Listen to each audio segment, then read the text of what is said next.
আরেকজন single divorcee মহিলা খুব ইন্টারেস্টিং একটা জিনিস লিখেছেন। বলেন যে তিনি মানে অনেক আইনি লড়াই করে তার মানে ছেলের বাবার কাছ থেকে খরপোশ তিনি আদায় করতে পেরেছেন এবং ছেলেকে মানুষ করেছেন। করে সমস্যা হচ্ছে যে ছেলে একটা মোটামুটি ইঞ্জিনিয়ারিং পড়ে মোটামুটি 20,000 টাকার মাইনের স্যালারি পাচ্ছে। তো কলকাতায় মিনিমাম মানে 60-70 হাজার 1 লাখ টাকা না পেলে একটা ইঞ্জিনিয়ারের কী দাম আছে। তো ওর মা, আমি যে বুঝলাম ভদ্রমহিলার জীবনে খুব কী বলবো, মানে খুব হতাশ। কারণ তিনি ভেবেছিলেন যে তিনি তার সারা জীবন তার ছেলের জন্য স্যাক্রিফাইস করেছেন। ভেবে দেখুন, তিনি ডিভোর্স নিয়েছেন, নিয়ে একটাই কাজ করেছেন, ছেলেকে মানুষ করেছেন, আর একটা বিয়েও করেননি। তার সারা জীবনে সুখ স্বাচ্ছন্দ্য বাদ দিয়ে ছেলেটার পেছনে সমস্ত কিছু দিয়েছেন। তারপর দেখা যাচ্ছে ছেলে 20,000 টাকার মাইনের চাকরি নিয়ে সন্তুষ্ট, সে জীবনে আর কিছু করতে চাইছে না।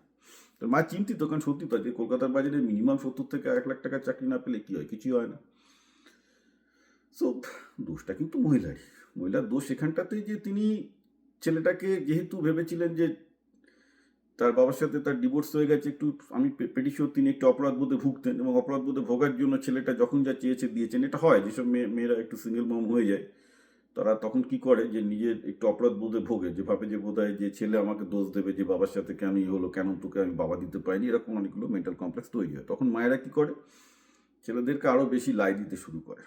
সব কিছু যা চাই ছেলে যা চাইছে দিয়ে দিচ্ছে, ছেলে যা চাইছে দিয়ে দিচ্ছে। আরে ভাই, ছেলে যা চাচ্ছে দিয়ে দিলে তো ছেলের জীবনে যে সে চাহিদাটাই তো তৈরি হবে না, যে তাকে যে নিজেকে একটা সংসার চালাতে হবে।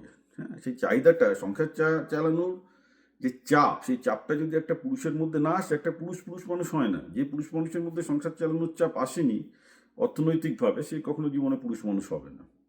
তো যার জন্য অধিকাংশ বাঙালি ছেলে পুরুষ মানুষ হতে পারে না, কারণ বাবা মা এত কিছু দিয়ে দিয়ে বড় করছে, তাকে যে নিজেরটা চালাতে হবে, তাদের নিজের যে অর্থনৈতিক উপার্জনটা করতে হবে, সেটা কিন্তু হচ্ছে না। তাই জন্যে কিন্তু একটা সমস্যা থেকে যাচ্ছে যে এমনিতেই বাঙালি ছেলেপেলেগুলো একটু আইডিয়ালিস্টিক থাকে, রবীন্দ্রনাথ পড়ে, জীবনানন্দ পড়ে, অতটা টাকা পয়সার প্রতি লোভ থাকে না, which is the bad thing. কারণ এই যে কলকাতার যে বাজার চলে এসছে, যেটা আগের দিন বললাম, একটা মেয়ে বাবা হোটেলে খাচ্ছে, 10,000 টাকা ইনকাম করতো, তো বাবা মারার পর হঠাৎ খেয়াল হয়েছে আরে আমার কি হবে।